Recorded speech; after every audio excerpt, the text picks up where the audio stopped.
오늘 이 시간에는 마태복음 9장 12절과 13절 말씀을 통해서 예수님을 필요로 하는 사람들, 예수님을 필요로 하는 사람들이라는 제목으로 함께 은혜를 나누도록 하겠습니다. 어떻게 한 주 동안 즐겁고 행복한 추석 명절에 보내셨습니까? 아멘?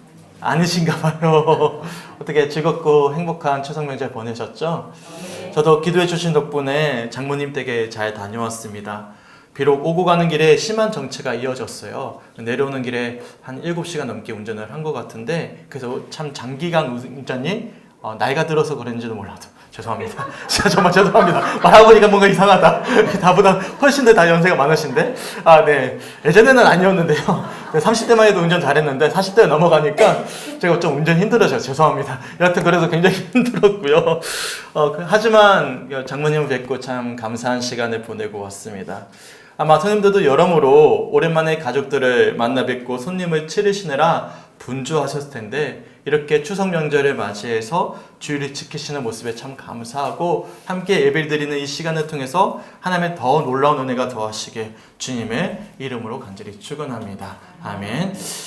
저는 개인적으로 이번 추석 명절은 참 여러모로 착잡한 마음으로 좀 보냈습니다. 앞에서 이미 눈치를 채신 우리 성도들도 계시겠지만, 제가 이번 추석에는 여러 이유로 인해서 천안에 거주하고 계시는 제 부모님 댁에는 다녀오지 못했어요. 남양주에 계시는 우리 장모님 댁에만 며칠 동안 거주하고 내려왔습니다.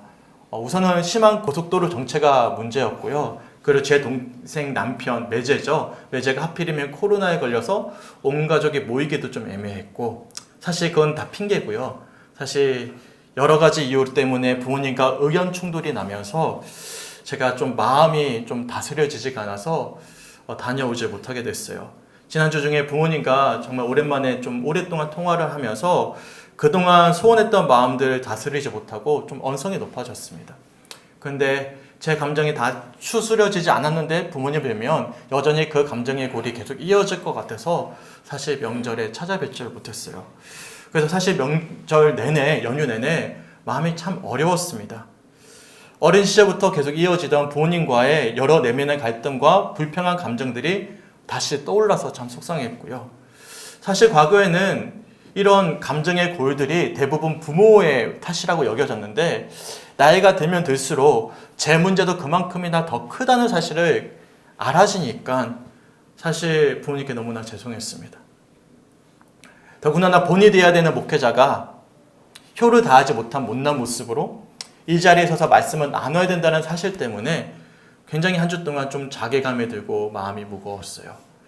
그래서 그런지는 몰라도 사실 지난 한 주 동안 말씀이 제대로 묵상이 되질 않는 거예요. 마음이 편치 않고 부모님께 너무나 죄송하고 내 모습이 너무나 참 연약해 보이니까 말씀도 사실 귀에 잘 안 들어오더라고요. 당연히 말씀 준비도 제대로 하지 못했습니다. 그래서 좀 토요일날 저녁 내내 과거에 제가 했던 설교들을 막 훑어봤어요. 훑어봤는데 과거 했던 설교를 또 쓰는 것도 또 마음에 내키지가 않더라고요. 불편하더라고요. 그래서 고민의 고민 끝에 지난 한 주 동안 제가 어떤 심정으로 지나왔는지를 솔직하게 선생님과 우선 나누는 것이 정직하겠다 싶어서 사실 명절 때 제 모습을 한번 되돌아보게 됩니다. 종종 아내가 제게 조언을 해줘요. 목회자로서 정직한 마음과 상태를 성도들에게 나누는 것도 참 좋은데 사실 덕이 되지 않을 때도 있다라는 조언을 해줍니다. 그리고 스스로 생각하기에도 다른 목회자에 비해서 제 앓는 소리를 많이 하는 편이기 때문에 아내의 조언이 틀리지 않았다고 생각합니다. 하지만 제 성격이 그런지는 몰라도 도저히 가면을 쓴 채로 말씀을 나눌 수는 없었어요. 만약 설교가 아니라 강의라면 감정을 배제하고 그래서 평소에 제가 알고 있던 지식을 요리조리 나눌 수도 있다고 생각합니다. 하지만 설교는 그렇지가 않아요. 설교는 단순히 지식을 나열해서 가르칠 수 있는 강의와는 전혀 다른 차원의 영역입니다. 영적인 문제이죠. 그래서 영혼의 지, 정, 의 중에서 지는 있어도 정을 배제할 수는 없는 거예요. 정의 영역을 배제할 수가 없는 것이죠. 그래서 도저히 감정을 숨기고 말씀을 나눌 수가 없었습니다. 그래서 참 죄송해요. 우선 항상 본이 되어야 되는 목회자가 용기 있는 모습만을 보여드려야 되는데 항상 부족하고 연약한 모습을 보여드리는 것 같아서 성도님께 진심으로 죄송합니다.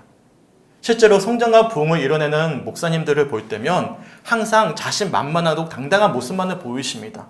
그리고 그렇게 말씀을 전하시는 모습에 성도들이 은혜 받고 도전을 받고 그 교회는 성장하고 부흥합니다.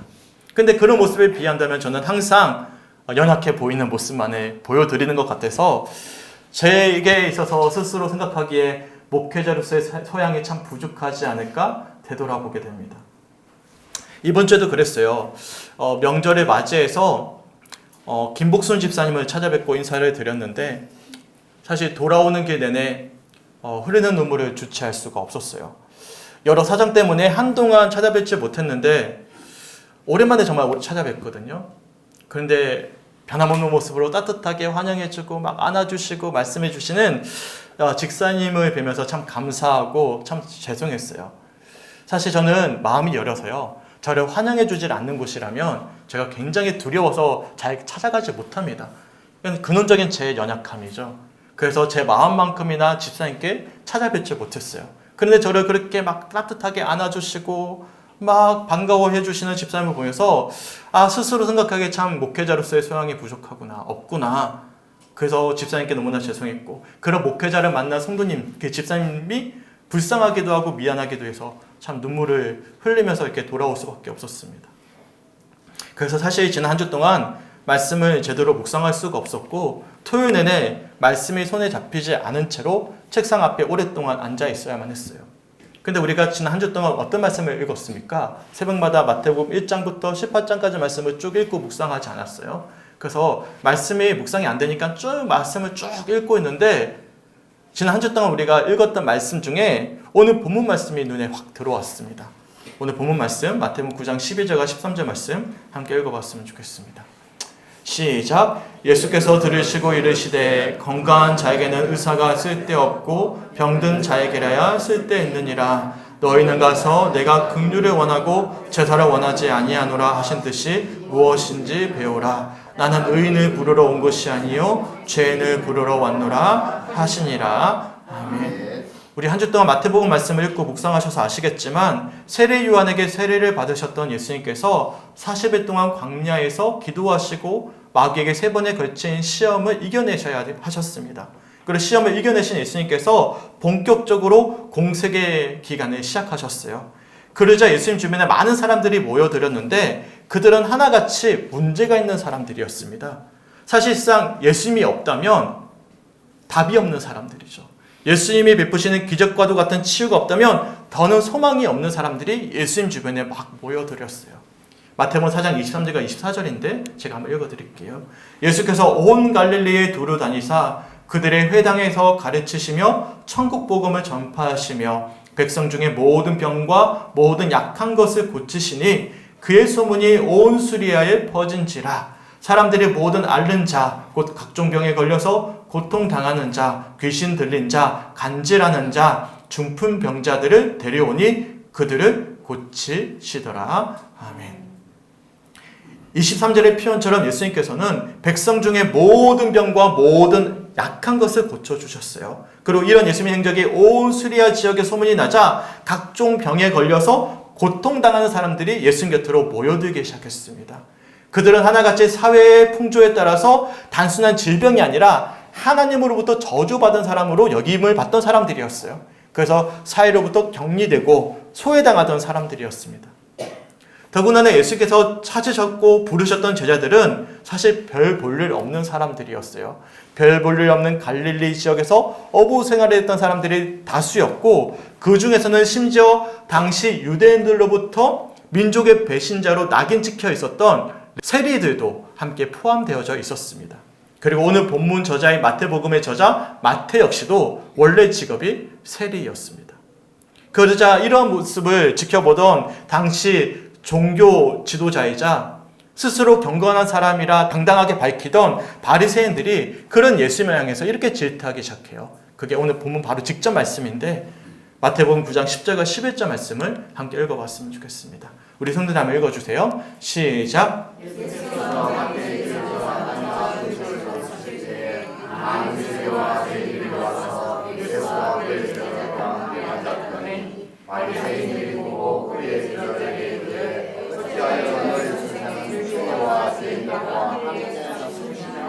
아멘.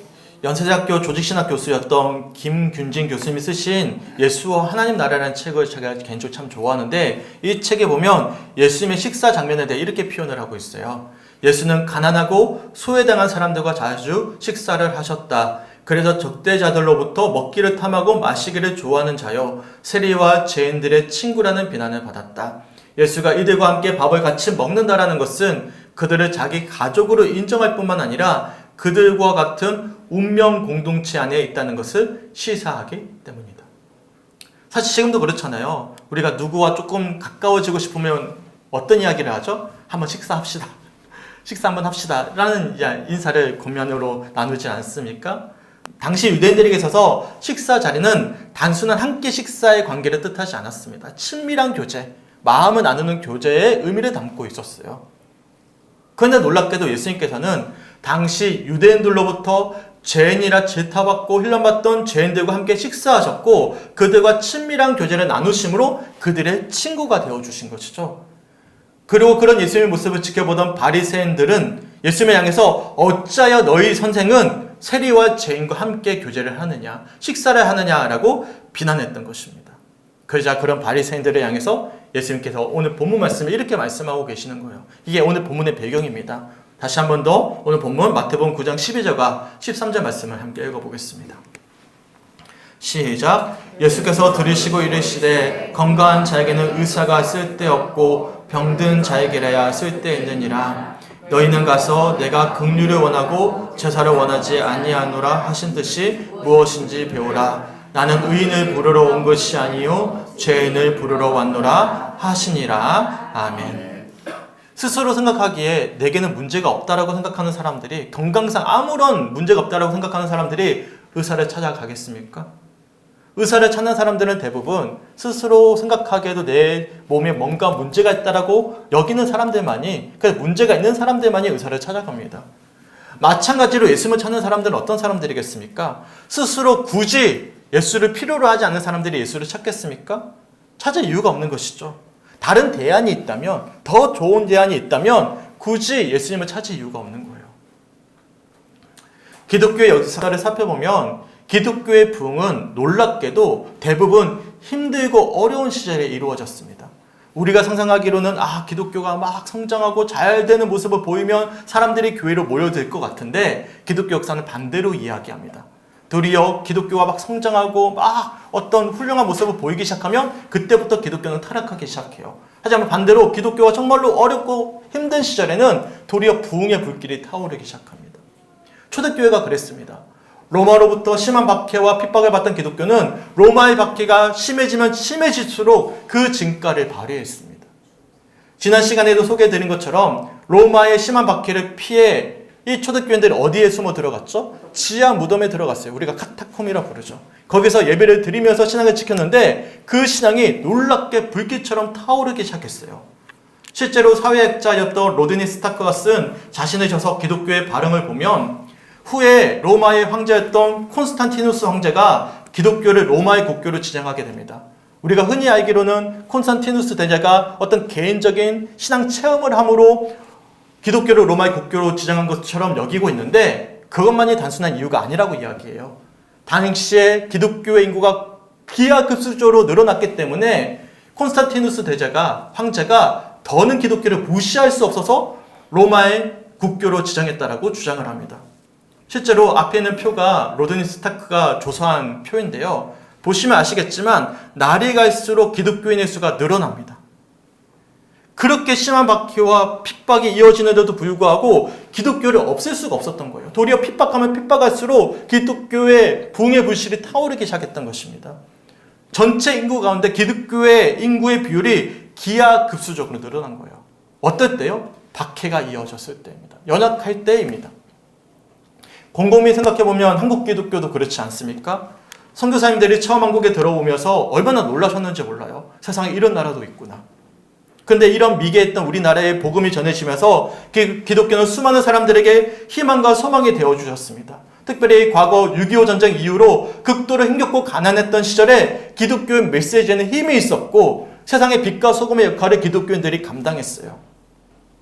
제가 개인적으로 참 좋아해서 여러 차례 보여드렸던 사진이 있는데 혹시 기억하시는지 모르겠어요. 마루로 된 교회 바닥에 무릎을 꿇고 앉아 갓난아이를 포대기에 업고 간절히 기도하는 이 어머니의 기도의 모습을 저는 개인적으로 참 좋아합니다. 이 어머니의 모습에서 무엇을 느낄 수가 있습니까? 어떤 감정이 느껴지십니까? 예수님을 향해 간절한 마음으로 기도하고 있는 그 갈망, 그 심정이 고스란히 느껴지지 않으십니까? 과연 어떤 분들이 예수님을 찾겠습니까? 굳이 예수님이 아니어도 충분하다라고 생각하는 분들이 과연 예수님을 찾겠습니까? 그렇게 간절히 붙잡겠습니까? 아니면 정말 예수님이 아니라면 답이 없다고 여기는 분들, 그래서 정말 간절히 예수님만을 찾을 수밖에 없는 분들이 예수님을 찾아가겠습니까? 찾으시겠습니까? 과연 의사를 찾는 사람은 건강한 사람입니까? 아니면 병자입니까? 그래서 예수님께서는 당당한 모습으로 하나님께 제사를 드리고 있었던 바리새인들이 아니라 도저히 면목이 없어서 단지 주님의 긍휼과 자비만을 구하던 심정으로 주님 앞에 선 죄인들을 부르러 오셨다라고 말씀하고 계시는 거예요. 왜냐하면 그들이 진정으로 예수를 필요로 했기 때문입니다. 그렇다면 성축교회 성도님들은 어떻습니까? 예수님을 간절히 필요로 하십니까? 정말 대안이 없다고 생각하십니까? 예수님 밖에는 답이 없다는 사실을 믿고선 예수님을 간절히 부르짖고 찾고 계십니까? 사실 지난 한 주 동안 저는 정말 착잡한 마음으로 명절을 보냈어요. 부모님 보기에도 불효자이고 성님들 앞에 당당히 서기에도 너무나 부끄러운 목회자인 것처럼 여겨져서 사실 정말 공황장애가 올 정도로 오늘 이 자리에 서는 게 참 어려웠습니다. 그래서 말씀에 손에 잡히지 않아 토요일 늦은 밤까지 어찌할 줄을 몰랐는데 놀랍게도 오늘 본문 말씀이 눈에 들어온 거예요. 예수께서 들으시고 이르시되 건강한 자에게는 의사가 쓸데없고 병든 자에게라야 쓸데있느니라. 너희는 가서 내가 긍휼을 원하고 제사를 원하지 아니하노라 하신 뜻이 무엇인지 배우라. 나는 의인을 부르러 온 것이 아니요 죄인을 부르러 왔노라 하시니라. 예수님께서 오신 이유는 바로 저처럼 부족하고 연약한 죄인을 위해 오셨다는 사실에 너무나 감사했어요. 목회적인 소양이 부족하기에 정말 저는 예수님의 손길이 없다면 도저히 답이 없다라고 생각합니다. 예전에는 아니었는데 이젠 그래요. 저는 정말 답이 없구나. 예수님이 하지 않으신다면 저는 정말 목회자로서의 답이 없구나라는 것을 되돌아보게 되는데 그런 연약한 저를 위해 오셨다는 사실에 너무나 감사했어요. 그리고 오늘 이 시간 그럴듯한 모습으로 아무렇지 않은 척 하나님 앞에 서서 제사 아니 예배를 드리는 것보다 우선 되어야 할 것이 있는데 그것은 다름이 아니라 나를 부르시고 나를 위해 이 땅에 오셨던 예수 그리스도의 자비와 긍휼을 구하는 것임을 다시 한 번 더 우리 모두에게 말씀하고 계셔서 너무나 감사했습니다. 이런 찬송가가 있잖아요. 전부여 의지없어서 손 들고 옵니다. 주 나를 외면하시면 나 어디 가리까. 내 죄를 씻기 위하여 피 흘려 주시니 곧 회개하는 마음으로 주 앞에 옵니다. 아멘. 소망하기는 오늘 이 시간 이 찬양의 고백이 예수님의 긍휼과 자비를 소망하는 우리 모두의 고백이 되시길 주님의 이름으로 간절히 축원합니다. 아멘. 시편 51편 17절에서도 신이었던 다윗이 이렇게 고백을 해요. 하나님께서 구하시는 제사는 상한 심령이라. 하나님이여 상하고 통회하는 마음을 주께서 멸시하지 아니하시리이다. 아멘. 하나님이 정말 원하시는 제사는 스스로 당당히 여기던, 그래서 굳이 예수를 필요로 하지 않았던 바리새인들과 같은 모습이 아니라 상한 심령을 찾고 계셨습니다. 비록 그들은 앞에 서기에는 너무나 큰 결격 사유를 지닌 사람들이었지만, 그래서 사람들로부터 죄인이라 손가락질 받고 조롱받던 사람들이었지만, 그래서 도저히 예수님이 아니라면 답이 없는 절망적인 상황 아래 놓인 사람들이었지만, 하나님은 그런 그들의 자격과 조건을 보신 것이 아니었어요. 그들의 상한 심령을 보셨습니다. 하나님을 멸시하지 않고 상하고 통하는 마음으로 주님을 간절히 소망하던 이들의 제사를, 예배를 하나님이 원하셨던 것입니다. 그리고 오늘 본문 속 예수님도 마찬가지예요. 예수님이 원하시는 것은 스스로 자격을 갖추는 게 아닙니다. 스스로 의인이라 여기는 이들의 제사가 아니었습니다. 죄인들의 긍휼을 구하는 마음, 오롯이 예수님의 자비와 긍휼만을 사모하는 심정, 그래서 예수님밖에는 답이 없다라고 여기는 그들을 찾고 부르셨습니다. 그리고 오늘 이 시간 우리를 부르고 계시고 우리를 자녀 삼아 주셨고 이 시간 우리와 함께하고 계시는 것입니다. 어떻습니까? 우리에겐 과연 상한 심령으로 통회하는 마음이 있으십니까? 그런 마음으로 예수님을, 하나님을 소망하고 계십니까? 긍휼하신 예수님, 한없이 자비하신 예수님만이 답이기에 그 예수님만이 간절히 소망하고 계십니까? 여러 차례 소개해드렸지만 저는 예전에 남들보다 조금은 더 낫다고 여겼습니다. 신학교에 재학할 당시에도 공부를 곧잘 했고 여러 수업과 발표와 과정에서 뚜렷한 성과를 내면서 상도 많이 받았어요. 그래서 제가 성주교에 부임하기 전까지는 내가 간다면 놀라운 변화가 있을 것이다. 우리 교회가 오랫동안 미자립 교회였는데 내가 가면 조만간 자립하는 교회가 될 것이다.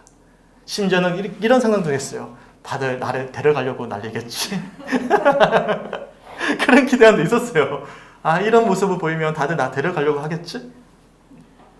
그런데 성주교회에서의 지난 8년과 9년간의 사역은 그런 제 진짜 모습을 돌아보게 하는 시간이었어요. 설교 시작하면서 고백했던 것처럼 저처럼 목회자로서 소양이 부족한 사람이 있을까 싶을 만큼 연약하고 부족한 제 모습을 보게 하셨고 현재 진행형입니다.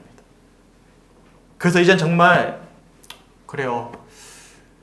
예수님이 아니라면 내가 목회할 수 있을까? 정말 잘할 수 있을까?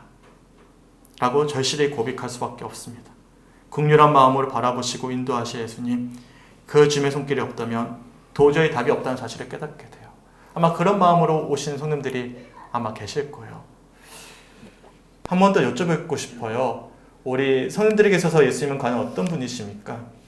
정말 예수님이 아니라면 답이 없기 때문에 이 시간 앉아 계십니까? 누구보다도 예수님을 간절히 소망하고 계십니까? 혹여나 예수님이 아닌 다른 대안이 있다라고 여기신다면 이 시간 예배는 드리고 계시겠지만 그 마음 가운데 어떤 마음이 없는 거예요? 긍휼의 마음이 없는 거예요. 그러면 주님은 그 예배를 사실 받지 않으십니다. 그렇다면 어떻게 해야 되겠습니까? 저처럼 개인적인 연약한 모습 때문에 괴로워하고 계시는 분들이 계신다면 어떻게 해야 되겠습니까? 육체의 질병 때문에 정말 힘겨운 분들이 계신다면 어떻게 해야 되겠습니까? 여러 문제, 자녀의 문제, 물질의 문제, 관계의 문제 때문에 고뇌하고 계시는 분들이 계신다면 어떻게 해야 되겠습니까? 마치 예수의 소문을 듣고 모여들었던 사람들처럼 우리 역시도 예수님을 간절히 찾고 간구해야 되지 않겠습니까? 건강한 사람에게는 의사가 필요 없지만 병든 우리에게는 의사가 필요하지 않겠습니까? 소망하게는 상한 마음으로 통회하는 심정으로 주님의 긍휼을 구하면서 함께 찬양하며 기도했으면 좋겠습니다. 그리고 그런 우리를 위해 이 땅에 오셨던 예수 그리스도, 그 주님의 임마누엘 하시는 은혜와 사랑을 다시 한 번 더 확인할 수 있기를 간절히 소망합니다. 그래서 간절한 심정으로 함께 악보집 한번 찾아볼까요? 188번인데요.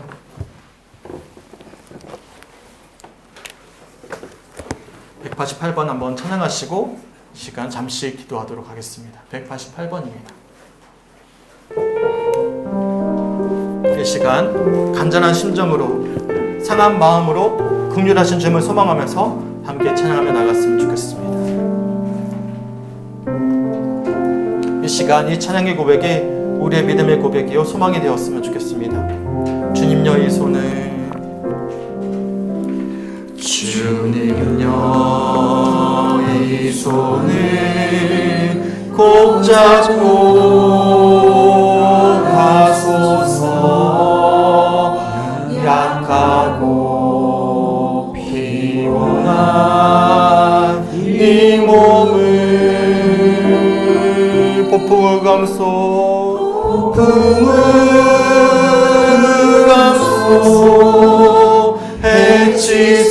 해치사 빛으로 손잡고 날 인도하소서.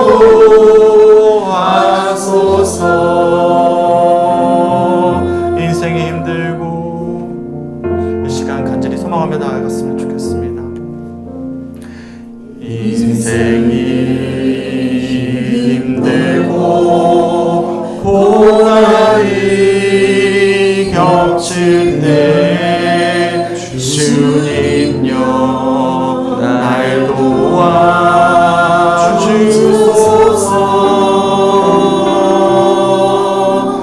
외치는 이 소리 귀 기울이시사 손잡고 날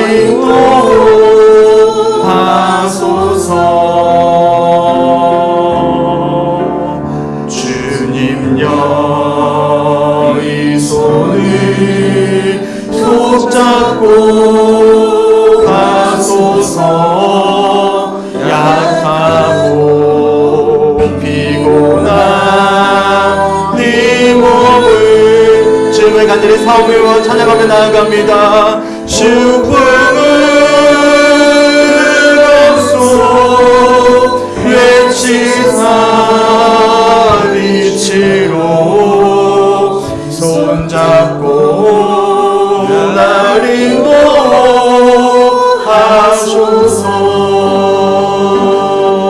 인도하소서. 외치는 이 소리 귀 기울이시사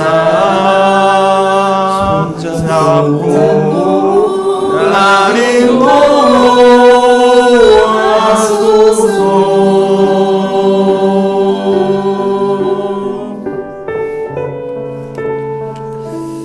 인도하소서. 함께 기도했으면 좋겠습니다. 주님여 이 손을 꼭 잡고 아버지 우리를 인도하여 주시옵소서.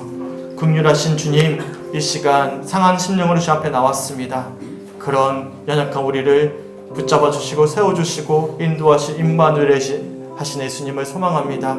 이 시간 혹여나 예수님밖에 대안이 없다는 사실을 확인하지 못한 채로 그냥 연약한 심령으로 나온 성도들이 있습니까? 이 시간 예수님만이 답이라는 사실을 고백하면서 간절히 소망했으면 좋겠습니다. 그리고 이 시간 기도했으면 좋겠습니다. 주님은 우리의 손을 붙잡아 주실 것입니다. 우리 잠시 한 2, 3분 함께 묵상하며 기도하도록 하겠습니다.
주님 너무나 감사합니다. 우리 마음 가운데 상한 마음을 주시고 통회하는 마음으로 주를 바라게 하심에 주님 너무나 감사합니다.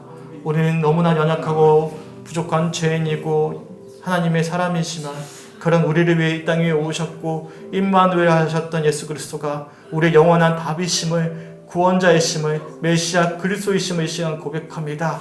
주님 이 상한 마음과 통회하는 심령으로 날마다 주를 바라게 하시고 그 연약한 우리를 세워서 일하실 주님을 소망할 수 있는 한 주간의 삶 앞으로의 믿음의 여정 될 수 있도록 이 시간 역사하여 주시옵소서. 감사드리며 우리를 사랑하시는 예수 그리스도의 이름으로 간절히 기도드렸습니다. 아멘. 이처럼 예수님을 필요로 하는 사람들을 예수님은 찾아오셨습니다. 그리고 예수님은 그런 소문을 듣고서 모여든 사람들의 간절함을 아셨고 그들의 연약함을 아셨습니다. 그래서 그들을 치유하셨고 그 어려움을 들어주셨어요. 하지만 그것이 전부는 아니었어요. 그것은 첫 시작이었습니다. 그리고 정말 예수님이 이 시간을 통해서 통회하는 마음을 통해서 그들에게 정말 던져주고 싶었던 메시지가 있어요. 기독교는 단순한 위로의 종교가 아니에요. 기독교는 변화의 종교입니다.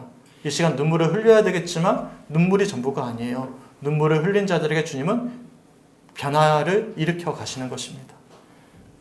예수님은 이런 복음을 전하셨어요. 예수님이 첫 번째로 선포하셨던 말씀인데 마태복음 4장 17절 말씀을 함께 읽어봤으면 좋겠습니다. 시작. 이때부터 예수께서 비로소 전파하여 이르시되 회개하라 천국이 가까이 왔느니라 하시더라. 아멘. 예수님이 그들에게 치유하시고 뭐를 가르치셨냐면 회개할 것을 가르치셨어요. 왜냐하면 천국이 가까이 왔기 때문입니다. 여기서 회개라는 단어에 담긴 헬라 원어의 의미를 정리해보면 크게 세 가지 의미로 요약해 볼 수가 있습니다.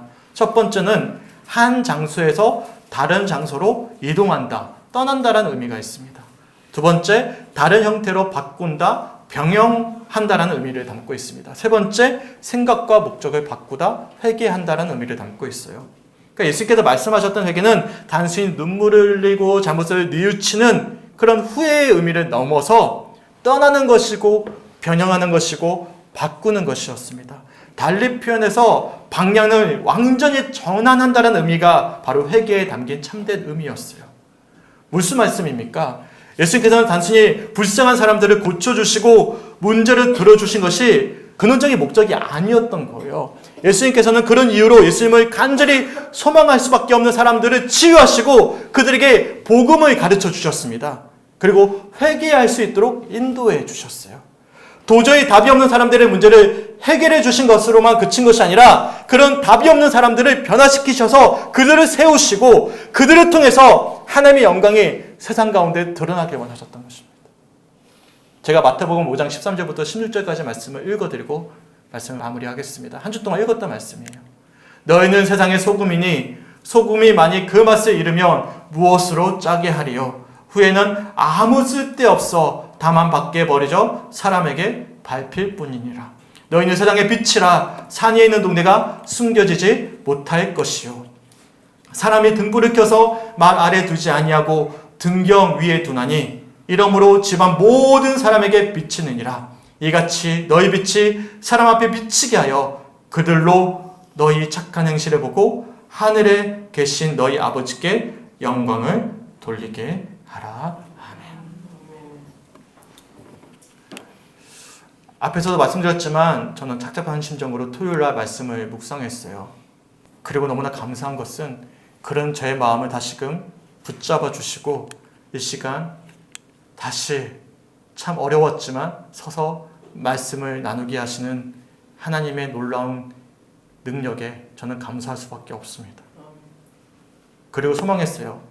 더는 시행착오하지 않도록, 더는 똑같은 실수를 반복하지 않도록, 잘못을 범하지 않도록 정말 세상 가운데 빛과 소금의 역할을 감당하는 목회자가 되어야 되겠다라는 각오를 다시 한 번 더 다져보게 되었고, 그래서 온전히 회개하는 심정으로 이 자리에 섰습니다. 우리 성주교회 성도님들 어떻습니까? 오늘 주시는 말씀을 통해 내게 주시는 말씀은 어떠하셨습니까? 기억하시길 바랍니다. 우리 예수님은 의인이 아니라 죄인을 부르러 오셨습니다. 주님의 긍휼을 구할 수밖에 없는 병든 자들을 위해 오셨습니다. 그런 우리를 부르셨고 구원하셨고 지금도 임마누엘 하고 계십니다. 예수님을 필요로 하는 우리와 함께 하고 계시는 것입니다. 그리고 그런 심정으로 기도한 성도님들에게 우리 예수님께서 이렇게 말씀하십니다.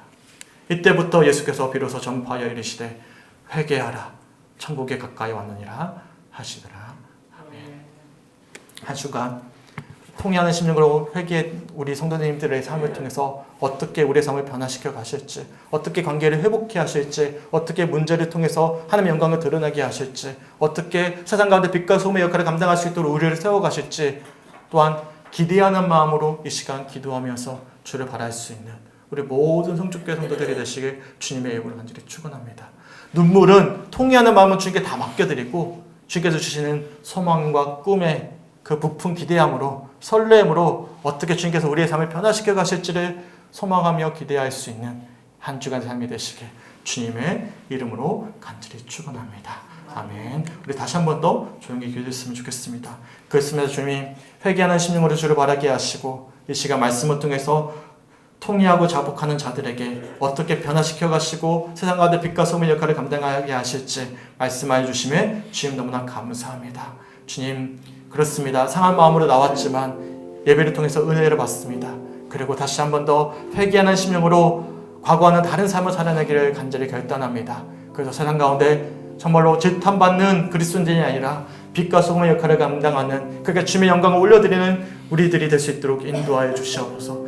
한 주간의 삶이 될 수 있도록 주님 인도하여 주시옵소서. 함께 다시 한 번 더 조용히 묵상하며 기도하도록 하겠습니다. 함께 기도하겠습니다.